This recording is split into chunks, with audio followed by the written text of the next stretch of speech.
Eneo la Ganze likiongoza katika idadi ya mauaji ya wazee katika kaunti ya Kilifi kwa shutuma za uchawi.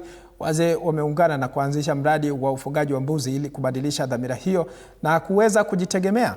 Wakizungumza eneo la Matano Manne katika kaunti ya Kilifi, baadhi ya wazee wametaja kuishi kwa hofu na kutengwa na jamii zao, hali ambayo imechangia umaskini eneo hilo. Aidha, mashirika ya kijamii yameanzisha mpango wa kuunganisha wazee na vijana kama njia mojawapo ya kudumisha amani. Kwa tukiona wazee wananyanyaswa, hasa wakifika umri wetu, wengine hata wanasingiziwa kuwa ni wachawi na wanakatwa, wanakotwa.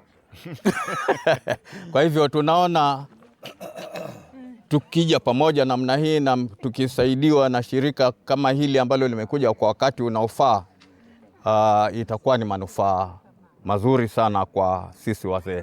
Pia eneo hili lilikuwa na idadi kubwa sana la wazee ambao wanauawa kwa kusingizwa kwamba ni wachawi. So ni matumaini yetu kwamba hawa wazee watakuwa kielelezo kwamba si masuala ya uchawi, ila ni tuwatambue na vipawa vyao na talanta zao, na maisha yatabadilika katika eneo hili la Matano Manne. Tuungane pamoja tuweze kufanya kazi ili tuweze kupunguza mauaji ya wazee na hata dhuluma za wazee. Katika mradi wa mbuzi tulifikiria ni mradi ambao kidogo ni rahisi kushinda labda miradi mingine, kwa sababu kila mtu atajukumika, tuwatunze na tutoke katika lile lindi la umaskini, ili na tusiwategemee watoto wetu ambao sasa wametugeukia. Tunasaidiana kimawazo na hata kifedha katika zile changamoto zetu pia ambazo tunazipata, tunaweza kushirikiana ili kuona kuwa tunazitatua.